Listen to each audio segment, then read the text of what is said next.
आओ मेरे प्यारे बच्चों, आज दादी तुम्हें एक ऐसी कहानी सुनाने वाली है जिसमें भक्ति भी है, चमत्कार भी है और भगवान का आशीर्वाद भी।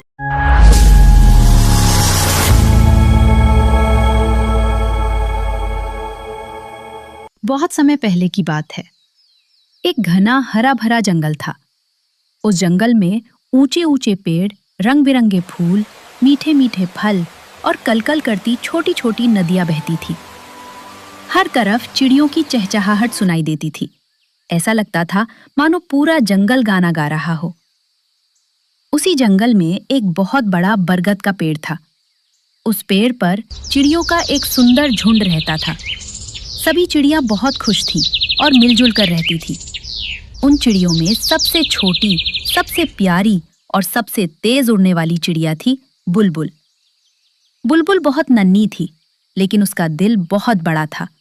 वो हमेशा मुस्कुराती रहती, सबकी मदद करती और कभी किसी को दुखी नहीं देख पाती। सारी चिड़ियां बुलबुल से बहुत प्यार करती थीं। कोई उसे अकेला नहीं छोड़ता था। जब बुलबुल उड़ना सीख रही थी, तब सबने उसे सहारा दिया। जब वो थक जाती थी, तो सब उसे अपने पंखों में छुपा लेते थे। जंगल में खेल और मस्ती हर दिन सुबह होते ही बुलबुल अपने दोस्तों के साथ खेलने निकल जाती।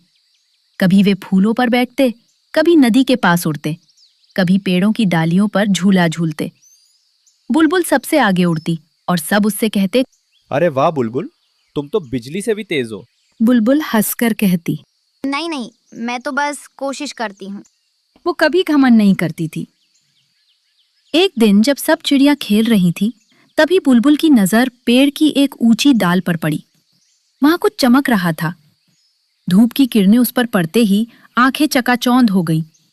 बुलबुल बोली, अरे वहाँ क्या चमक रहा है?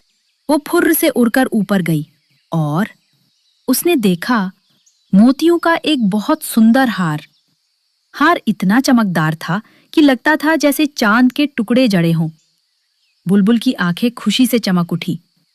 बुलबुल बोली, वाह, कितना सुंदर हार है। मैंने आज तक इतना सुंदर कुछ नहीं देखा। वो हार लेकर नीचे आई।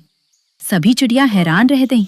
एक बोली, वाह, कितना सुंदर हार है। मैंने आज तक इतना सुंदर कुछ नहीं देखा। इसे पहनकर तुम राजकुमारी लगोगी। दूसरी बोली, अरे ये तो बहुत कीमती लगता है। तीसरी बोली। बुलबुल, तुम कितनी भाग्यशाली हो। बुलबुल थोड़ी शर्माई, लेकिन खुश हो गई। उसने हार अपने गले में डाल लिया। वो सच में बहुत प्यारी लग रही थी।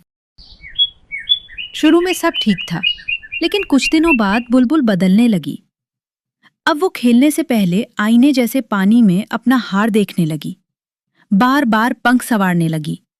दोस्त बुलाते तो कहती, अभी नहीं, मेरा हार गंदा हो जाएगा। धीरे धीरे वो दोस्तों से दूर रहने लगी। सब चिड़िया उदास हो गईं।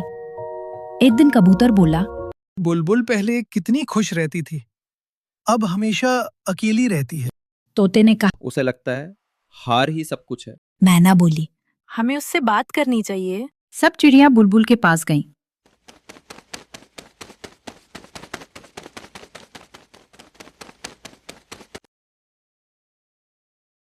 मैना ने प्यार से कहा, बुलबुल, हमें तुम्हारी चिंता हो रही है। तुम बदल गई हो।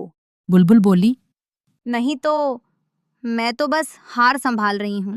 लेकिन हम तुम्हारे दोस्त हैं, हमें समय नहीं होगी। बुलबुल चुप हो गई। उसे अंदर से कुछ चुभा। एक शाम तेज हवा चलने लगी। आसमान में काले बादल छा गए। तूफान आने वाला था। बुलबुल घबरा गई। तेज हवा में उसका हार झूलने लगा। अचानक हार टूट गया। मोतियों के दाने चारों तरफ गिरने लगे। कुछ नदी में, कुछ झाड़ियों में, कुछ दूर उड़ गए। बुलबुल रो पड़ी। बुलबुल रोते हुए बोली, मेरा हार टूट गया। तभी सभी चिड़ियां दौड़ पड़ी। किसी ने नदी से मोती निकाले, किसी ने झाड़ियों से, किसी ने मिट्टी से ढूंढे। तेज बारिश में भी वे रुकी नहीं। आखिरकार सारे मोती इकट्ठे हो गए। बुलबुल की आंखों में आंसू और दिल में शर्म दोनों थे। मुझे माफ कर दो, मैं भूल गई थी कि असली खजाना आप सब हो। सब चिड़िया मुस्कुरा दी। कबूतर बोला, हार तो टूट सकता है, दोस्ती नहीं। अब से मैं फिर वही बुलबुल बनूंगी। अगले दिन से बुलबुल फिर खेलने लगी, हंसने लगी, उड़ने लगी। अब वो सबसे पहले दोस्तों को बुलाती। जंगल फिर से गानों से भर गया। हर तरफ खुशी लौट आई। कहानी की सीख बच्चों, इस कहानी से हमें ये सीख मिलती है कि सच्ची खुशी चीजों में नहीं, दोस्तों और प्यार में होती है। घमंड करने से दोस्त दूर हो जाते हैं और सच्चे दोस्त हर मुसीबत में साथ देते हैं। तो बच्चों, आज की कहानी यहीं खत्म होती है। अगर कहानी अच्छी लगी हो तो दादी से प्यार जरूर दिखाना। ऐसी ही और कहानियों के लिए दादी के साथ जुड़े रहना। और हाँ, अपने प्यारे प्यारे कमेंट्स करते रहना। दादी हर एक कमेंट पढ़ती है और प्यार से जवाब भी देती है।